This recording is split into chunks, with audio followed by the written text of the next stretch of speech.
All righty. Well, if everyone's ready, we'll go ahead and get started. Good afternoon, everyone. I'm Jonathan Bricker, and I'm the chairman of the Arkansas District Export Council. And I want to welcome you to the Benefits of Foreign Trade Zones featuring Mr. Thomas Cook of Blue Tiger International. I had the pleasure of finally getting to meet Mr. Cook in person last week at the National District Export Council Conference in Washington, D.C. So, Mr. Cook, thank you for being here with us today. And I want to begin by thanking our sponsors, the Arkansas Economic Development Commission and Arkansas Manufacturing Solutions. Without their support, we would not be able to advertise and host these free to you guys educational webinars. So thank you so much to the AEDC and AMS. I really appreciate you all joining us today. For those of you that aren't quite sure who the DEC is and what we do, allow me just a minute to do a quick introduction. We're a private nonprofit organization that brings together experienced international business people with potential exporters. Each DEC member has been appointed by the U.S. Secretary of Commerce for their real-world expertise in international trade. Now, having said all that, we don't know all the answers, but what we can do is introduce you to someone who does. So think of us as a community of connections within the exporting world. My hope for the day is that you walk away from this webinar with more confidence in your exporting abilities. If you have any questions at the end of the webinar and you don't feel comfortable asking it here, I invite you to reach out to us on our website, exportarkansas.org, and we'll have one of our members reach out to you. Basically, I want to be a strategic partner to help you grow your exports, which helps grow your bottom line. So what I'd like to do next is introduce everyone to our moderator this afternoon, Mr. Rudy Ortiz. Rudy is recently retired from the AEDC and is the previous chairman of the DEC. Today, he is the owner of Strategic Business Services, LLC, where he assists companies in a wide variety of international business needs. He's a certified global business professional, as well as a U.S. Department of Commerce certified export and trade counselor. And for these reasons, he is the DEC's education chair. So Rudy, thank you so much for spearheading all of this. And with that, I'll turn it over to you. Thank you so much, Jonathan. Appreciate the kind words. Ladies and gentlemen, today we're going to be privileged to hear from Tom Cook, who's the managing director of Blue Tiger International. And Blue Tiger International is an international business consulting company that specializes in supply chain management, trade compliance, purchasing, global trade, and logistics. So he has also written about, I think, 19 books on various topics. So Tom is the former CEO of American River International in New York and Apex Global Logistics Supply Chain Operation out of LA. And Tom has over 35 years of assisting companies in these topics that I just described.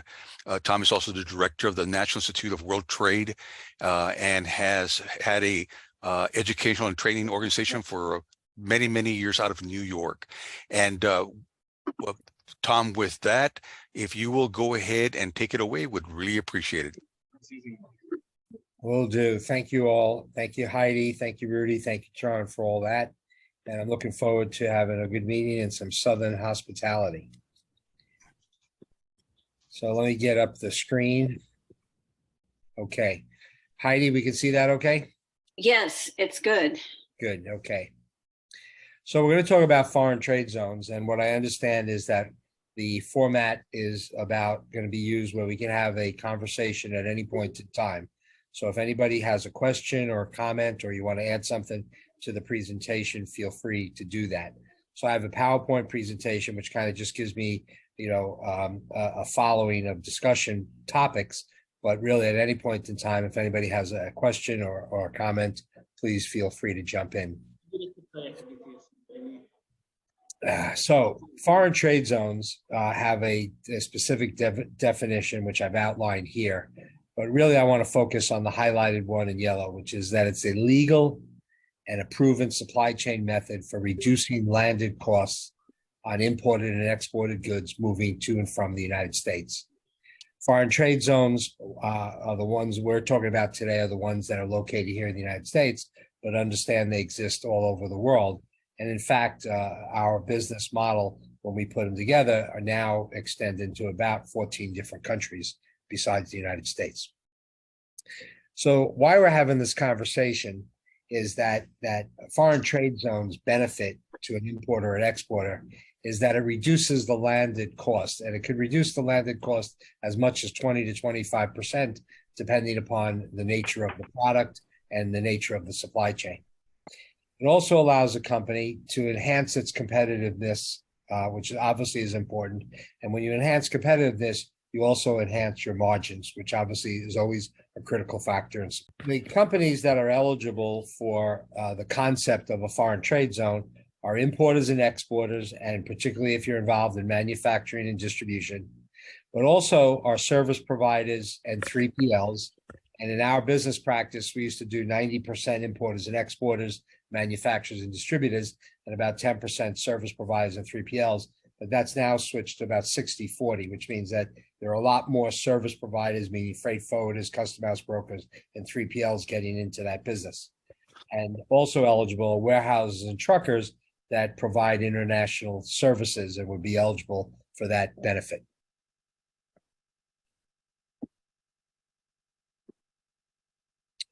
So it benefits the distribution process, it benefits the manufacturing process. And if you're not specifically doing manufacturing, but you're doing assembly work or you're doing some forms of kitting, it also can provide benefit to those areas.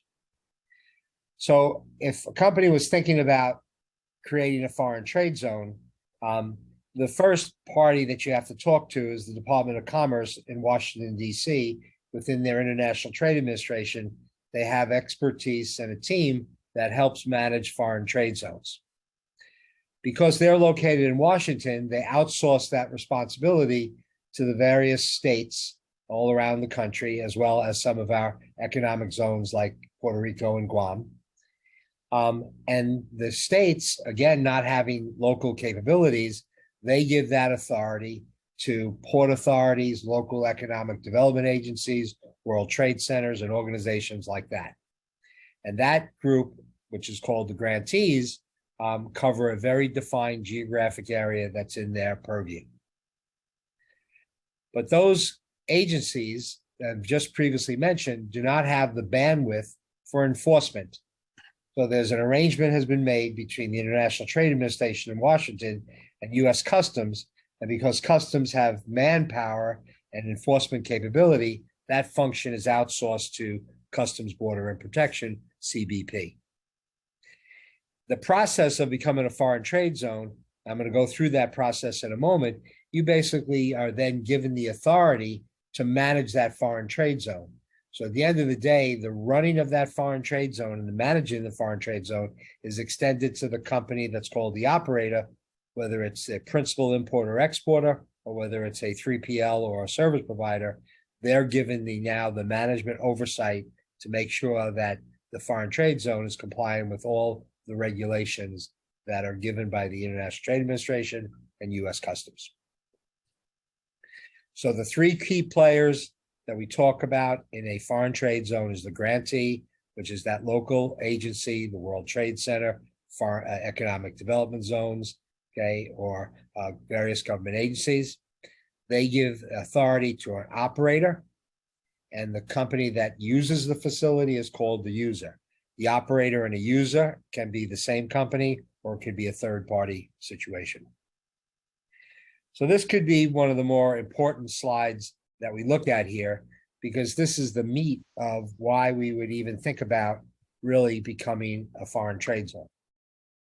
The concept of the foreign trade zone is to provide, the concept of the foreign trade zone is that that zone, while it's geographically located within the United States, it sits outside the United States economically, which means that any goods that pass through the border as an import that comes into the zone has not yet entered the U.S. economy, and therefore there's no obligation or responsibility to pay duties or taxes.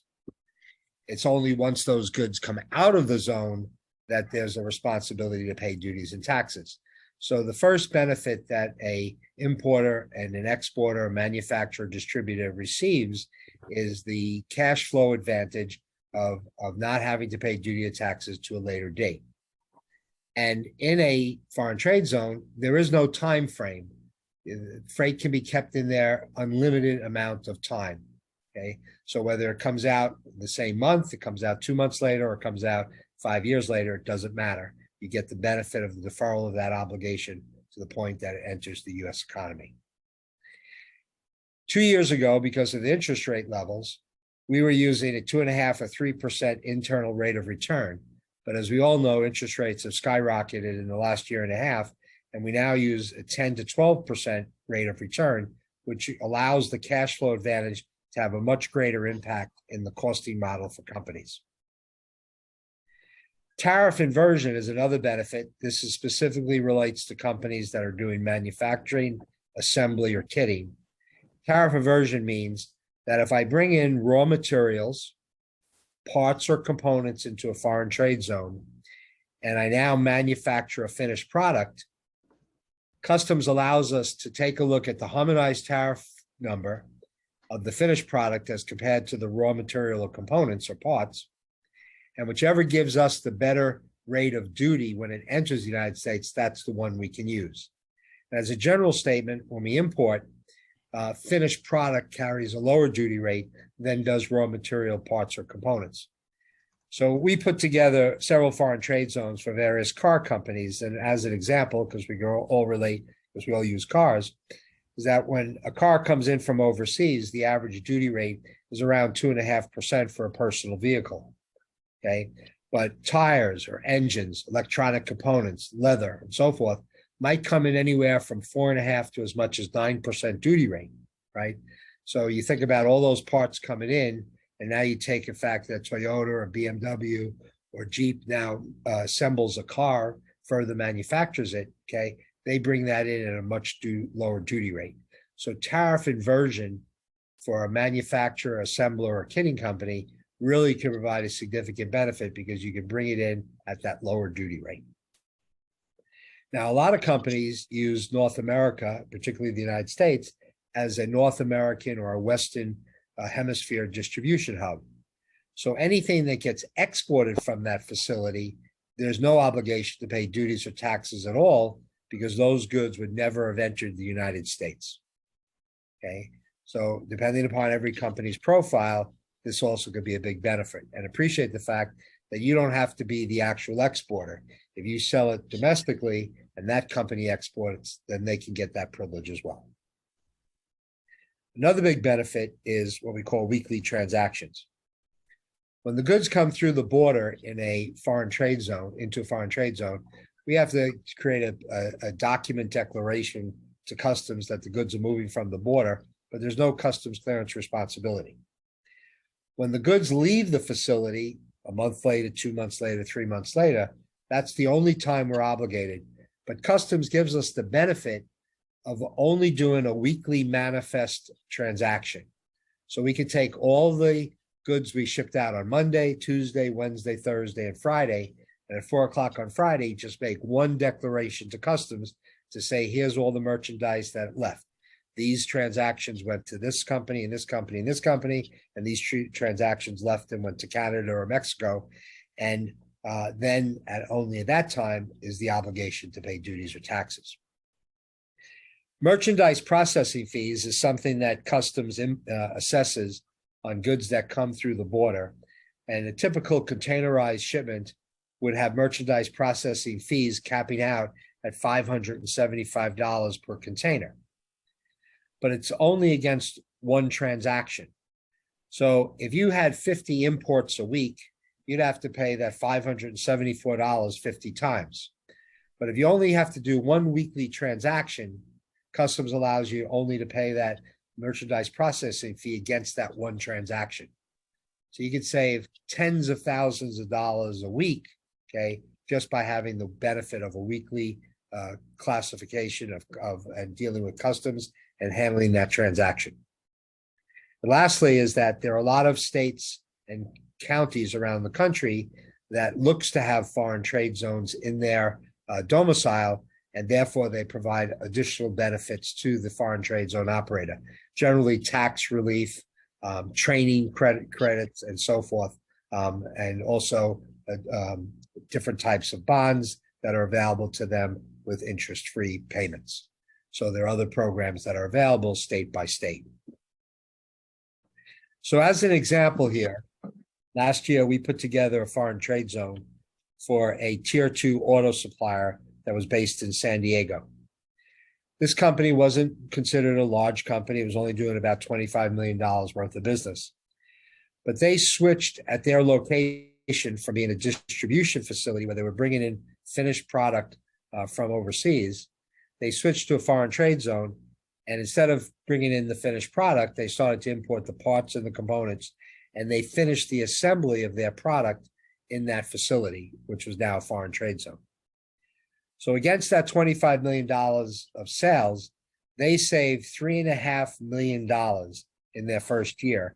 And that would increase by about 15 to 20% each additional year, only against additional $125,000 of cost associated with that foreign trade zone. So you can see in that model, that's the end of the day, the return on the investment in that circumstance. So a lot of companies now that are freight forwarders, custom house brokers, 3PLs, warehousing, trucking companies that are all involved in international business are also now creating foreign trade zones in their warehouse space. And they do it because, first of all, it creates differentiation between them and their competition. It adds value to the service portfolio that they give to their customers.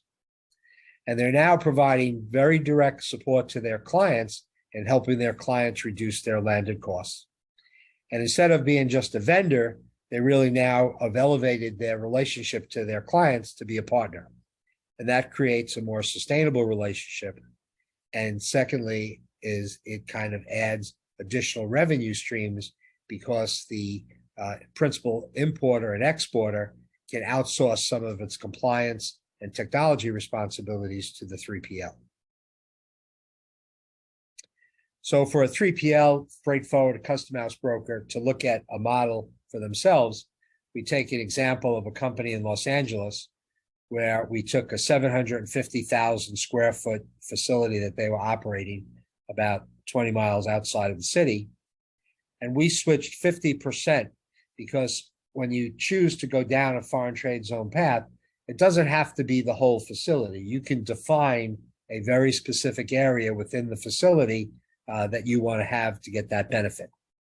So in this particular case, this company switched 50% of the space over, and that space was designed for distribution, some kitting, and assembly. So this 3PL in 1 year increased its revenue by $775,000 against $90,000 of additional costs. Again, you can see the significant return on the investment. And again, it provides those benefits of differentiation and value add.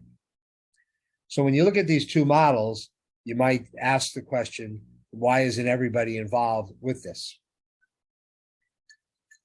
One reason is that while the government does a great program in offering this program, I believe they don't do a very good job in advertising its effectiveness and its value to companies running global supply chains. So that's one reason. The second is that you have to meet certain standards and criteria, and I'm going to walk you through some of those in a moment. There's obviously some cost involved. There's time involved in initiative. And a lot of people today, particularly in the supply chain and particularly the last 3 years, have worn a lot of different hats and was involved in trying to move goods successfully from point A to point B, okay, and really haven't had the time or the inclination to do that, okay? And at the end of the day, the process is really not terribly complicated, and it does require some expertise and skill set. A lot of companies just go online, they look at all the regulations, and they get a little bit nervous about being able to deal with them. But at the end of the day, there are companies like mine that helps you navigate those responsibilities. And really, it's not rocket scientist stuff. Mr. Cook, we have a hand raised for a question. So if Go right ahead. okay, Shanti, feel free to ask your question. Thank you. Hi, thanks for taking my question. So I'm coming from a manufacturer's perspective, like, if the foreign trade zone is within US and I import like all the raw materials and components for assembly in the US located foreign trade zone, would the same tariff inversion apply if I'm exporting the finished products from the foreign trade zone for sale in US? Well, first of all, when the country that imports that product, eventually that finished product, you have to look at the rules of that country and how they apply. So a lot of countries will work on the basis of where the greatest value add was achieved, and they allow that to be the country of origin. Another terminology for that is what's called substantial transformation. Where did it become what it is? So the perfect example would be here in the United States. Let's say we would import a Mercedes automobile that's made in Hamburg, Germany. But we know that that car has an engine which came from Italy. It has tires that came from France. It has electronic components coming from China. It has leather that came from Brazil, right? But when it gets imported into the United States as a car, we don't have to show all those countries. We can say that Germany is the country of origin because that's where the substantial transformation occurred, okay? So each country operates very differently in how they look at this. So whether or not, if let's say, for example, you import product, let's just say from Germany, raw materials and components into your foreign trade zone, now you manufacture a product and you now export it out. Okay, it's the rules of the country that you're shipping it to, which will guide whether you can say made in the United States or you have to give a line item identification of what came from Spain, what came from Germany, what came from Italy, and so forth. So it's not governed here. That factor is not governed in the United States. It's the country that you're shipping it to and what their rules of origin apply. As a general statement, I would say to you that most of the Western world operates on the rule of substantial transformation, which means that where did it become what it is will be the guidance of what country of origin it would be. But you have countries in Asia, China being one of them, obviously being one of our largest trading partners, where that rule doesn't hold place. South Korea is another country where that rule doesn't hold place. Shipments into Mexico, as an example, in the Western Hemisphere, that rule doesn't hold place. So it depends where you're shipping it to that would control that factor. Got it. Thank you. You're welcome. And Sean, you're welcome always to come offline. My contact information is at the end on the last slide, and you're welcome, if you want to get more information on that, you're welcome to reach into me and we can have a sidebar conversation on it. Okay, so the three key ingredients to managing a foreign trade zone, if you say, listen, this might make sense for me, there are three key areas that has to be addressed in terms of meeting the regulations that both the International Trade Administration and Customs is going to look at. The first is compliance, which is meaning that you're compliant with all the import regulations that are involved. Product accountability, the accountability of the product through the facility at the SKU, product code, or lot number, and facility security are all the three key areas. In the trade compliance area, what they're concerned about is your ability in that location to meet all the import regulations, such as record keeping, such as using the right harmonized tariff number, making sure you're valuing the commercial invoices as they come through the facility correctly.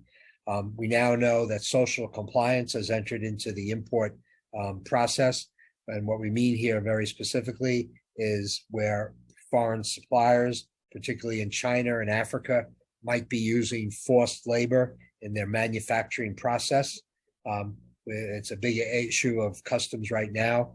There was an article actually in the Wall Street Journal last week that talked about the fact that Customs has now seized more than $2 billion worth of merchandise, principally in the ports of New York and LA, coming from suppliers overseas, where there was some evidence that forced labor was being used in the manufacturing process, or the manufacturer's supplier was using forced labor in their manufacturing process, plus dozens of other regulations that we have to deal with on the import process.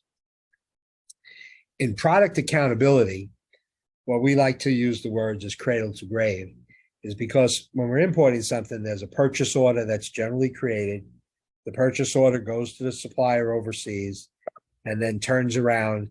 There's an ISF filing, there's commercial invoices, there are packing lists, there are bills of lading, and there's those documentation that comes back around now into the United States.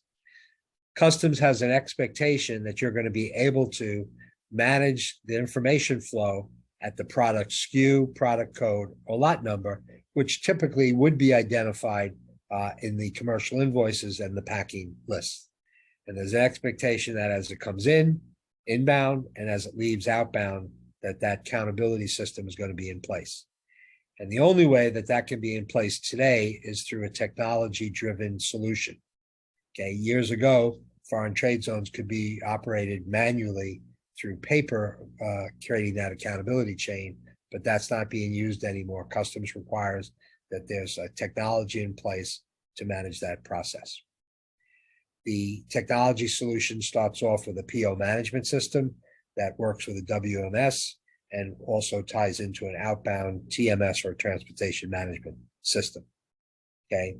And if you have it in a third-party facility rather than your own facility, if you outsource the foreign trade zone to a third party, you have to deal with the complications between the technology being used by the operator as compared to the technology being used by the user. Facility security is basically creating a secure facility. The words that we like to use is having unferreted access to the cargo areas under FTZ activation. This also includes personnel and HR, because you need to add evidence that you're doing background checks on any of the personnel that has access to or has responsibility associated with the freight, which means that you have to, work with your HR to make sure that they're doing the background screening.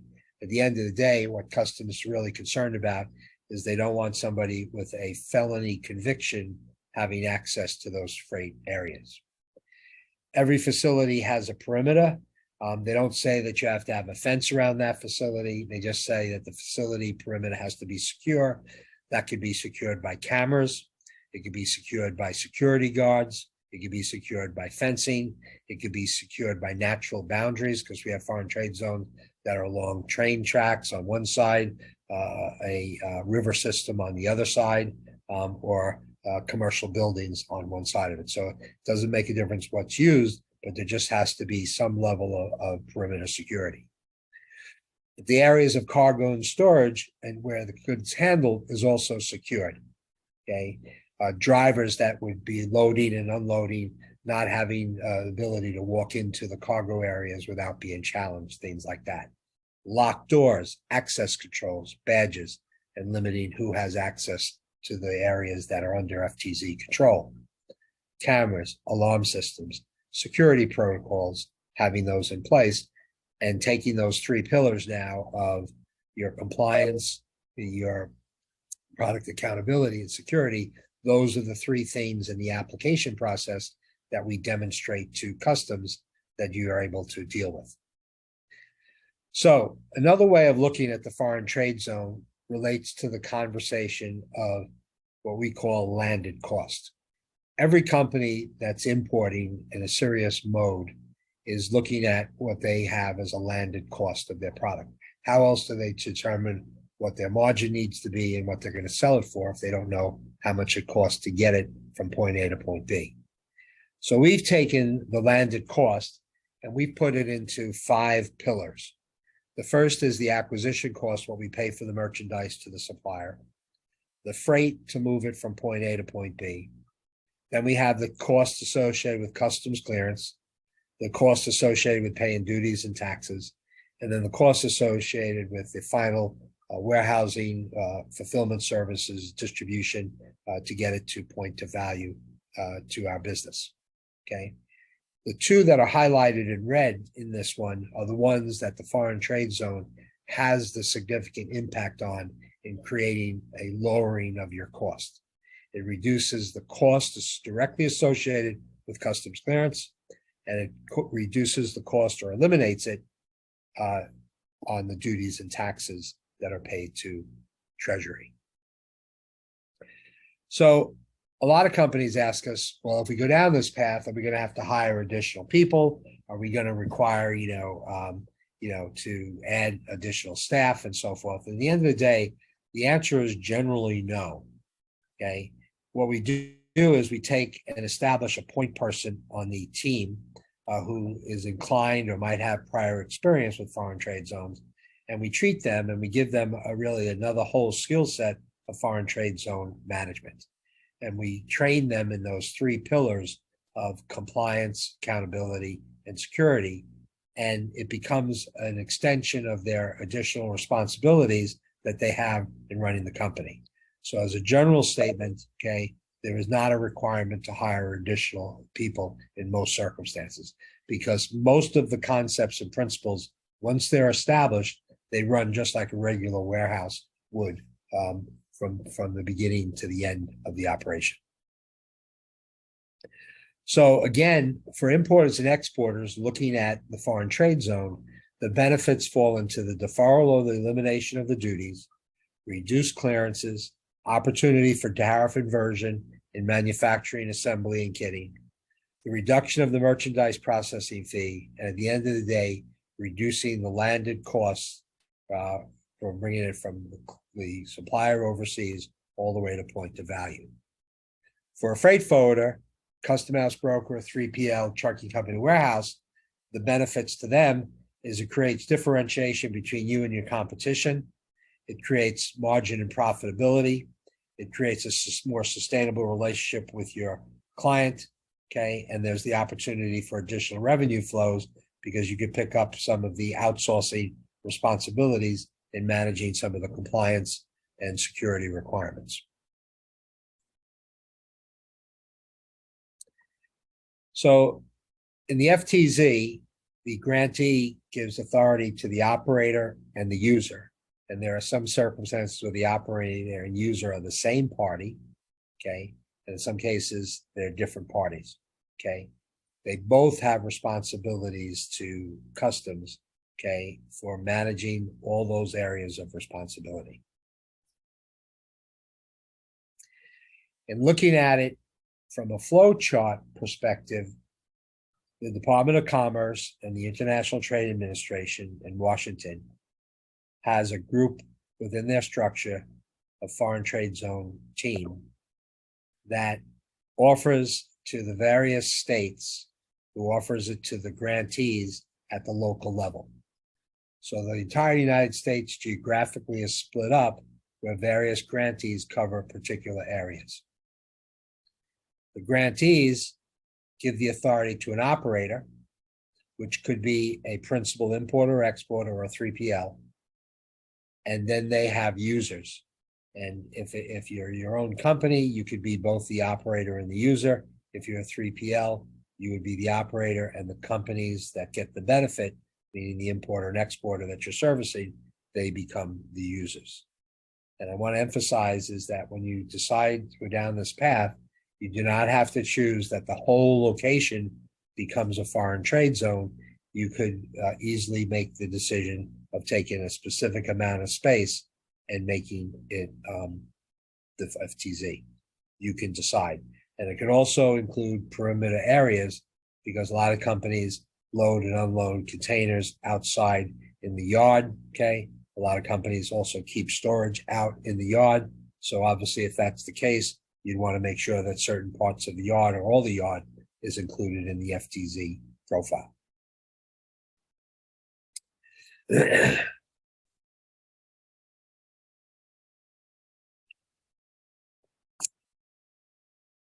You can't just become an FTZ by filling out an application and demonstrating your ability to manage those three responsibilities. You also have to evidence to the government that the foreign trade zone provides financial benefits to your company. They want to make sure that if they're going to grant you this privilege, that in fact there's going to be a benefit to your operation. They want to make sure that the FTZ in responsible hands. So the application process is telling them who you are, how long you've been in business, the expertise that you have in supply chain, okay, and basically how you're going to respond to the area of compliance and security and product accountability in and out of that system. One of the things that we help companies with is to create the standard operating procedures that you need to have in place, that you have to provide to customs at the time they do the activation. They want to see in writing how you're running that company.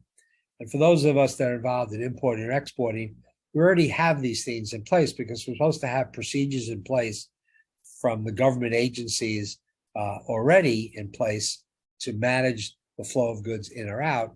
So the FTZ is no different. They're just written up differently pertaining to the differences and variances in the FTZ as compared to our normal import and export process. And once we have those four things done, we then get CBP to come out, they do a site visit, and then activation takes place. The key for people who get activated is what we call a firms code, is they actually get a code from customs which activates their place. And from the time of their site visit, it takes just a couple of days to get that activated. And to go from beginning to end in this whole process takes anywhere from 60 to 90 days for most companies. So it happens pretty quickly. If I was talking to you 5 years ago, I would tell you that it could take as long as a year to put one of these in place. But one of the things that Congress has done in its oversight of customs and its influence into the International Trade Administration is the ability to move these things along faster. So we now can do these things in that 60 to 90 day period, where years ago it took as long as a year. So when we say the foreign trade zone is responsible hands, we have to demonstrate to them that the client or the 3PL is compliant, secure, and responsible, that their SOP is in place, and that all the people who have contact to the cargo have been trained, okay? That there's an interface on responsibilities for cargo flow and technology. They generally don't look at the technology, but they want you to be able to state that you have some software solution in place, okay? And that there's an accountability system in place in and out of the warehouse.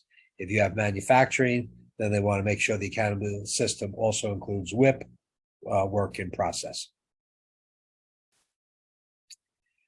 So we have to deal with compliance, security, product accountability. When we can demonstrate those three things, then activation is likely to occur. Some other key considerations that we want to have in our mind here is to recognize that foreign trade zone sits outside the United States commerce, okay? There are signs, which we'll take a look at in a moment, that specifically says you're entering, a federally controlled facility, okay? So that raises the bar of the importance of that facility to the U.S. government. That we are making a statement that we have all these things in place relative to compliance, security, and accountability.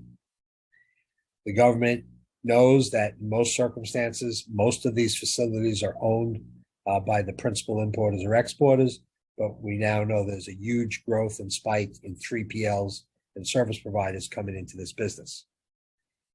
The product that comes through the system has to be tracked by the lot number, the product SKU, or the product code, best delivered by a technology. Okay, that technology can be an enterprise system, a company's operating system. It can be a bolt-on hybrid, or it can be a complete third-party purchase. And all this information is transferred ultimately into a procedures manual, and customs will ask for a copy of that procedures manual. Once the manual is created, the only thing that's required is any changes in the foreign trade zone or updates have to be provided to customs as well. Mr. Cook, we have another hand raised for a question. So Joshua Williams, floor is yours. Yeah, so you mentioned that it could take as little as 90 days to get the FTZ implemented. Yes, sir. Are they still requiring CT-PAT certification for an FTZ? No, but when we give a proposal out to a company, when they are not CT-PAT certified, we recommend to them that they do get CT-PAT certified. And for those on the call not knowing what this is about, is Customs has a program which was established after the events of 9/11 called the Customs Trade Partnership Against Terrorism.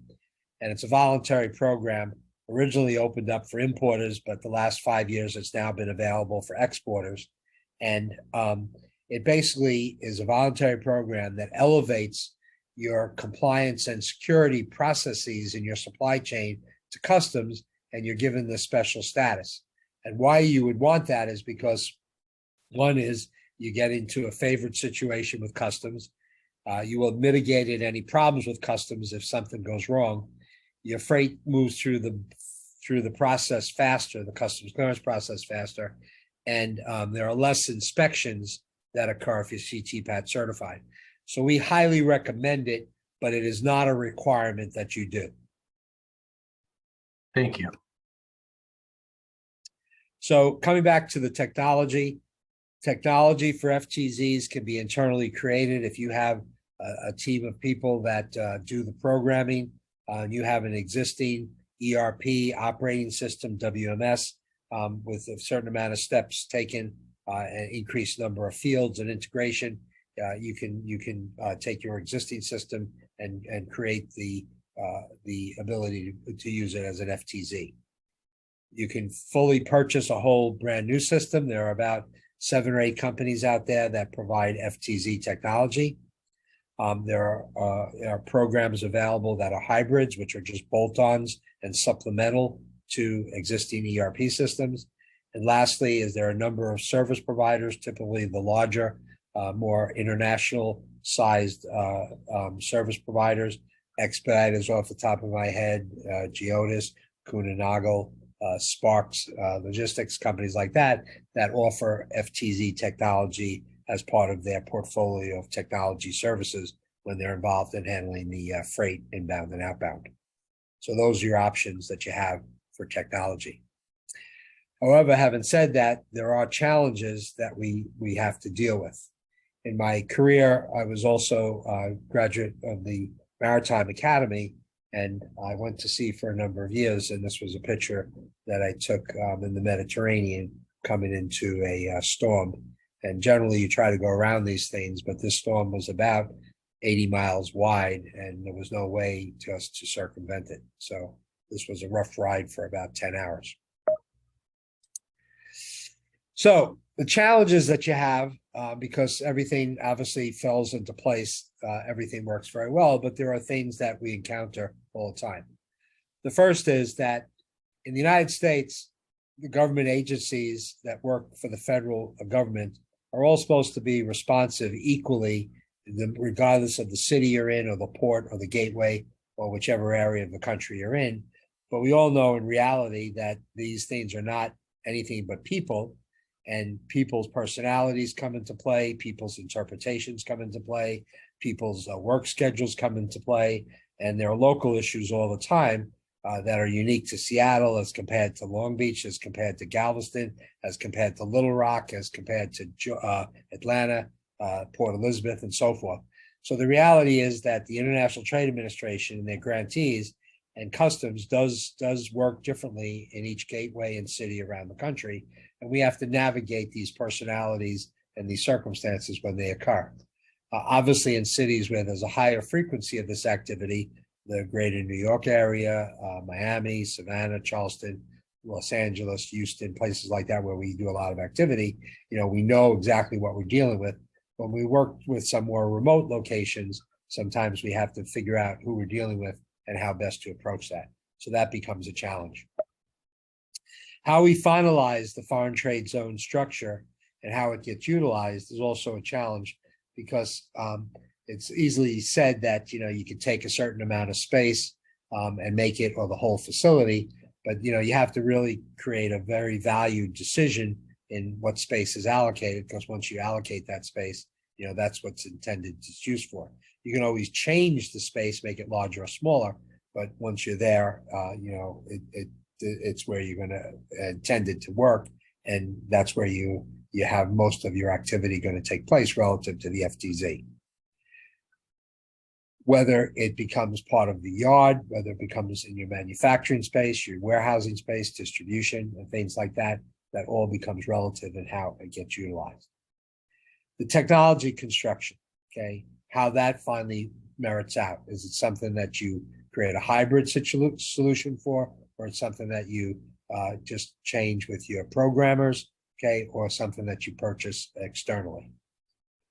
Then there are local costs. Customs or the International Trade Administration has no costs. If you have a consultant like our company involved, there's costs involved with us providing that support. But the local grantees will charge you an annual foreign trade zone fee to operate the FTZ in their geographic area. And those fees can range for as low as $500 to as much as $10,000 annually, depending upon what part of the country that you're in. And lastly, the HR, as I mentioned to you earlier, you have to be able to evidence that you're doing background checks. It's always amazing to me as I navigate all the different companies located all over the United States about how many companies are operating, and some of them pretty large companies that are not doing background checks just generally.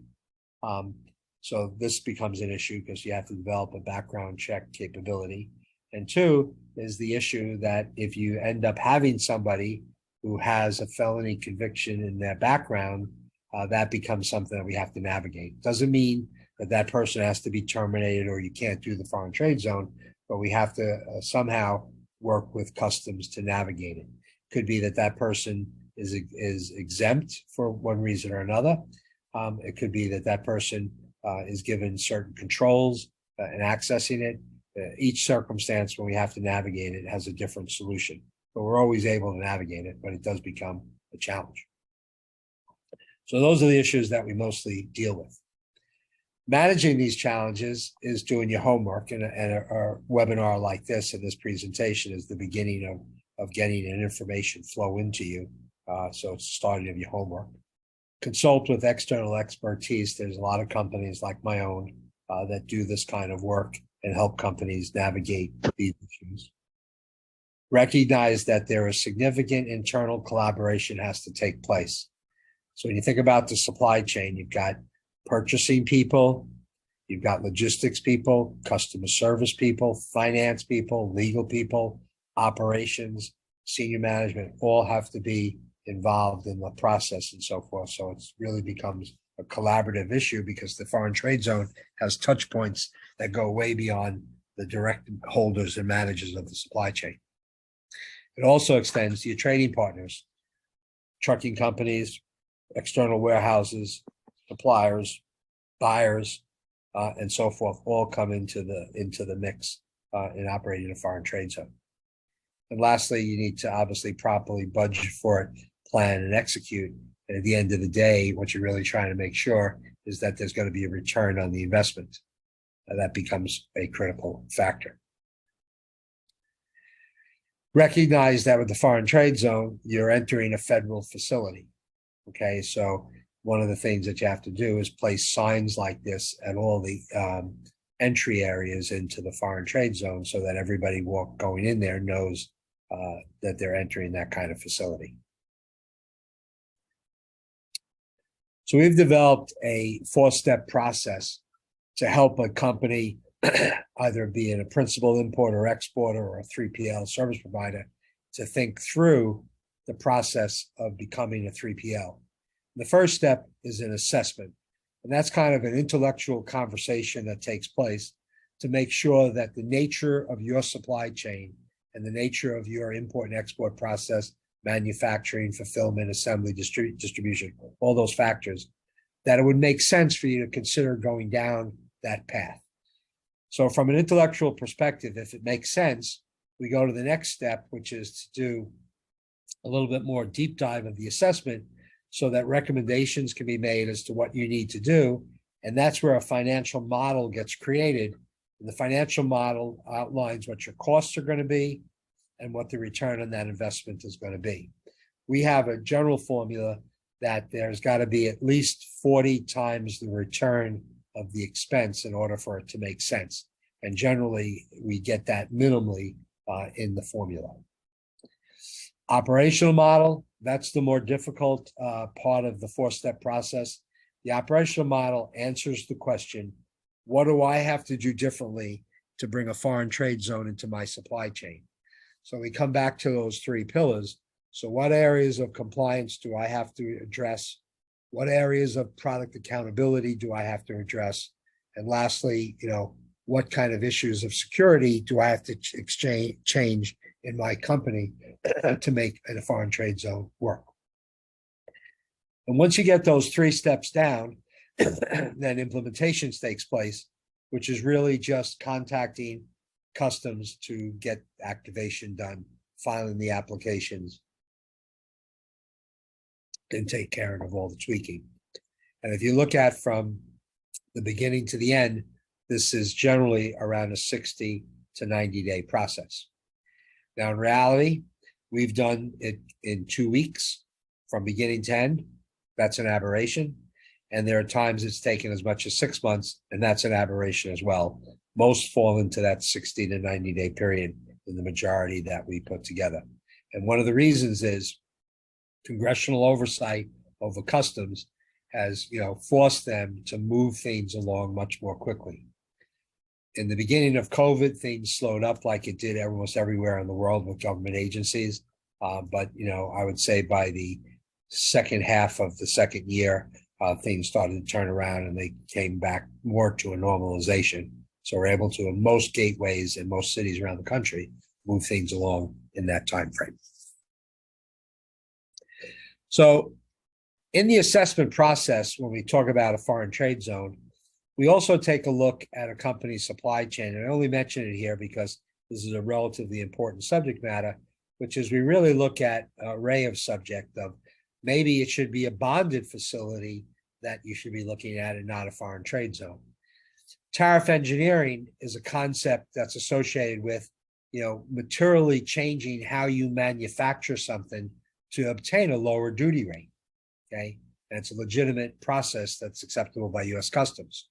Drawback is a program that works either in conjunction with a foreign trade zone or an alternative to a foreign trade zone, which is if you import something and pay duties and taxes, and now you export it, you can go back to customs and get back the duty amount, 99% of it, back from customs. Looking at freight consolidation, demand planning processes. In demand planning, we always look at how much does a company spend in air freight as compared to ocean freight. And if they're spending more than 15% in air freight, that generally means that they're rushing shipments because they're delayed or behind, and that's usually a function of poor demand planning. We look at countries for free trade agreements where there are no duties or taxes on goods that move freely, both as an import or an export, okay? Utilization of technology in the supply chain. Our choice of Incoterms has an issue. How we handle our manufacturing and distribution. Having constant, robust modeling of our landed costs. Constantly doing assessments, okay? And we like the idea of using external support there, okay? The concept of bringing in guidance and expertise. And the last component is trade compliance management. And I think all of us involved in supply chain, both on the import and the export side, recognize the relative importance of making sure that we do things according to regulations. So we've created a flow chart here. Let me go back one more. I'm sorry, because I missed one. That 4-step process gives us the best opportunity to reduce risk and spend, getting into the FTZ and creating and assuring that return on the investment. It helps us create the SOPs that are customized and unique to your supply chain.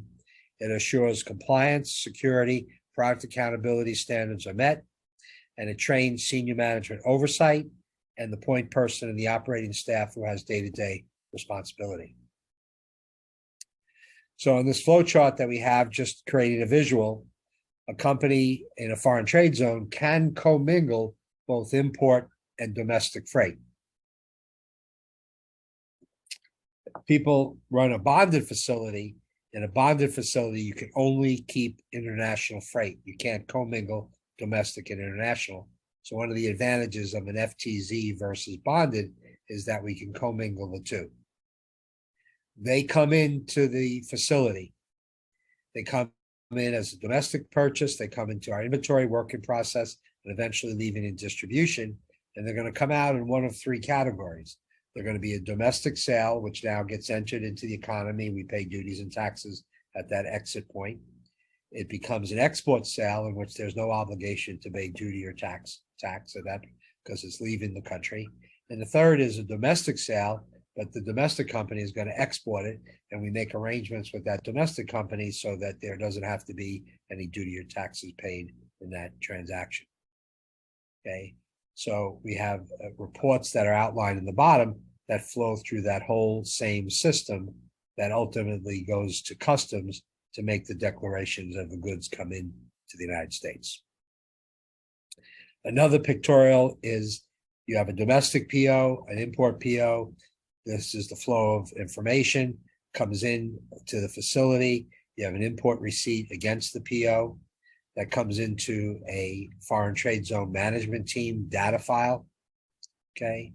And eventually all that information on the inbound and what's in storage or in inventory or work in process gets transferred out in that weekly manifest. And that's a big area of savings, is that we don't have to do transactional outbound customs clearances. We only do it once a week. We pick a day at a time and we consistently do it in that time frame. If your company is operating on weekends as well and has shifts involved, you can pick whatever day or time works best for you. From the client shipment POs, the goods will be going out as an export order. If it comes out as an export order, it has to be moved by a bonded carrier to the gateway. Okay, if it comes out as a domestic order, it just goes to a trucking company or a integrated carrier like FedEx or DHL or UPS and gets transported to destination.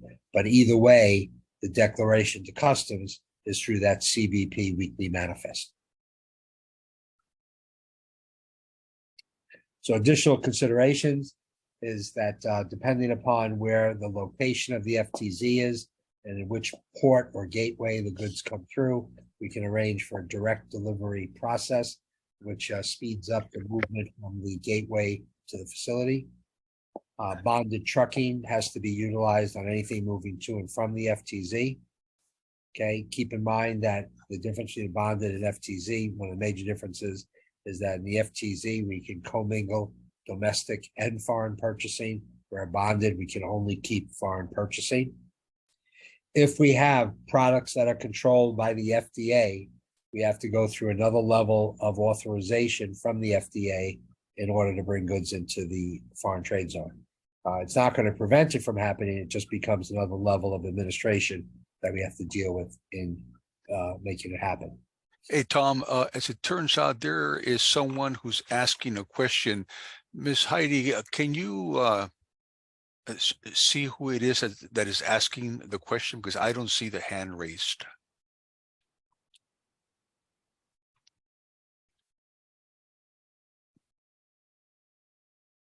Okay, well, I'll tell you what, we're about to wrap this up. So let's go ahead and hold off until the end. Okay, go ahead and go, Tom. Thank you. So, and manufacturing assembly also adds additional work in the application process, because we basically have to explain to the International Trade Administration, Washington, how that manufacturing and assembly process actually works. So with that, and I think it's timely because of the time, bring it to conclusion. There's my contact information. You're all welcome to reach. There's no costs or obligations. I'm very happy to be helpful to you in answering questions or putting information into your hands that you can use. Tom, thank you so much. This was unbelievably comprehensive, obviously a fairly complicated topic. And luckily we have somebody like Tom and his company to be able to let us know what we don't know, right? And if you can contact Tom afterwards, if you have any significant questions that you want to get into very in-depth with Tom, feel free to contact him. His both his email and his phone number are there. But for right now, let's go ahead and open up the mics. And if someone has a question, please feel free to ask it.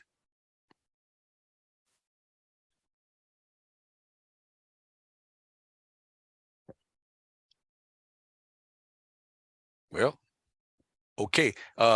Ms. Heidi, do you see any questions that have been part of the chat? I don't see any questions at this moment.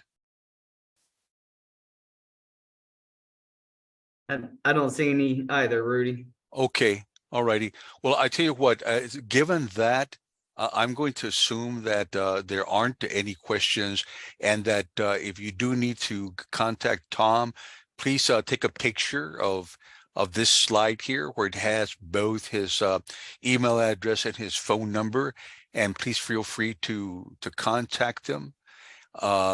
Also, if you will, let me see, can we enlarge that? In any case, you have there in front of you Tom's email information, my email information, and Jonathan, who is the current chair of the District Export Council, and Heidi Quitman, who's our administrative coordinator. If you have questions for any one of us, please feel free to contact us, and we'll be happy to answer whatever question you have or put you in contact with the right person. Once again, ladies and gentlemen, in the interest of your time, thank you so much for attending. And I hope that you found this webinar extremely informative. I know that I did. Thank you. And we will also be having another webinar, Ms. Heidi, I think it's next week on Incoterms. Next week, Incoterms. I put the link in the chat, and there's also a link to the evaluation survey in the chat. Yeah, so if you can click on those, sign up if you want to, fill out the survey, just takes 2 minutes. And yeah, email me if you want a certificate of attendance to give to your employer to say, yes, I did this. Aren't I smart now?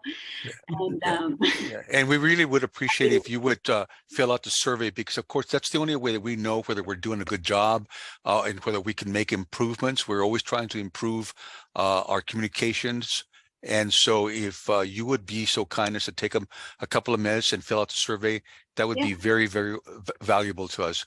Once again, ladies and gentlemen, thank you so much. Tom, thank you again. And we will see you next week. okay. Okay, then. Hope to see you all next week. Have a good evening. Bye-bye. Be well. Be safe. Bye-bye.